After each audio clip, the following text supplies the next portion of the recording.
Okay, so we're back. All right, so something I just want to talk about real quick to kind of clear up a few things and even more like a recap. So,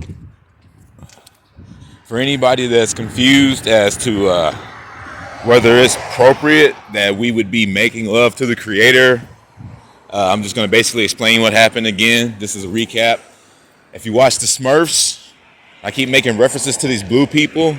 That's what these little bumps are that we get on our arms and stuff.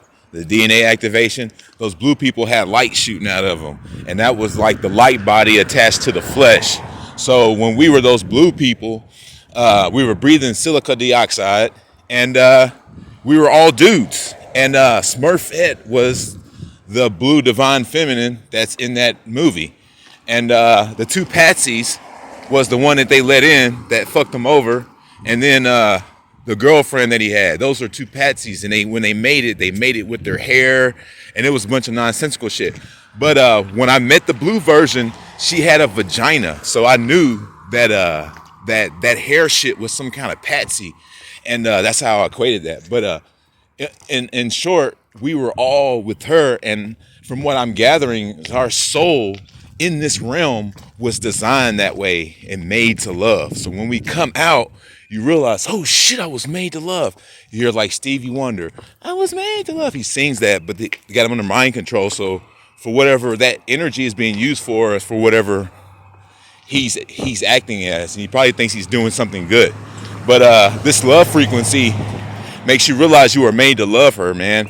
And in Sharafaland, what they did is the McDonald's, they, in short, the story tells you that they took people from the dome that was the kingdom of the black sun, where the Asians, the dark-skinned African-looking people, all of that were brought here and told that they were African and told that they were Asian, and created these fictional corporations that surrounded it, and then created relationships to shut her out so nobody would be able to be with her. So whenever he illuminated all the devils that sold their soul for fame, they get to see her and experience her, and that's why they're making all these songs like that.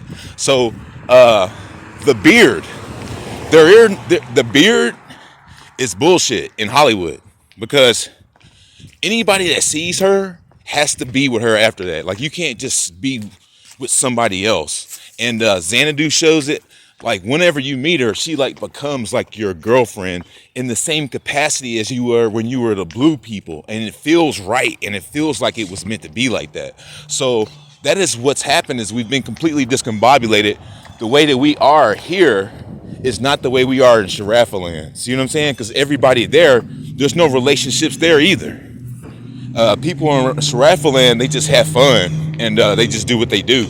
And it's all within the love frequency understanding of, like, what mutual true love would be, and not like pedophilia or nothing like that. But you understand what the hell I'm saying, is that whenever I feel that frequency, I don't think thoughts like that.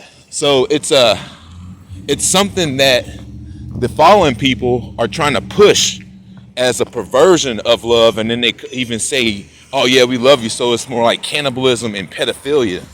So as you can see there,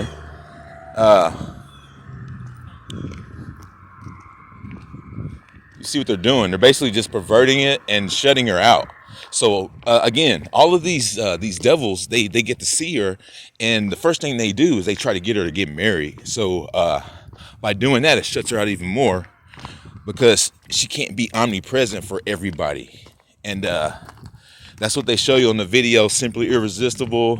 They show you that on the Runaway video with Kanye West, that this being is like super omnipresent, and they're trying to shut her out. So that's why I would be having conversations like that with her, like provocative stuff like that. And it has nothing to do with it only just being taboo. That's a label that is created into our minds, into a graven language. So everything that we know about it makes that engagement completely taboo, just because of its labels and its demeaning definitions.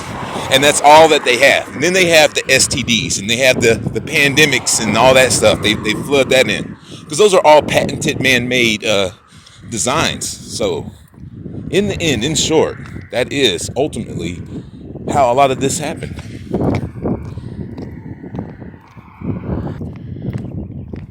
So yeah, I'm not like trying to like shock anybody or make anybody feel anything weird. When I first met her like this, I was asking, is this appropriate? Like, are we supposed to be like, is that supposed to be on my mind? Thoughts like that? Am I supposed to look at her like this? And that's why, you know what I mean? We've been completely brainwashed. We don't know anything.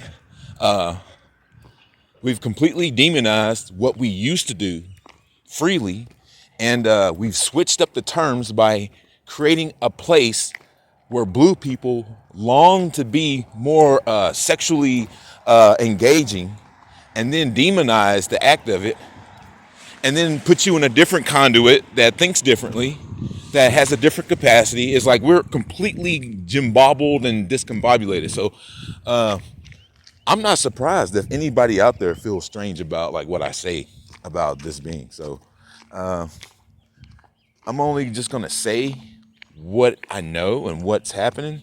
It has nothing to do about my preconceived notions, because my preconceived notions are incorrect, and what I know about it is wrong and completely discombobulated. So my opinion about it is useless, and all I can do is take this knowledge, and I'll either say nope, I don't want this knowledge, and just and then dispel it and go back to this matrix lie that I've been living, or I'm going to embrace this indifference, this of my original self, and embrace my original self, and be happy with that.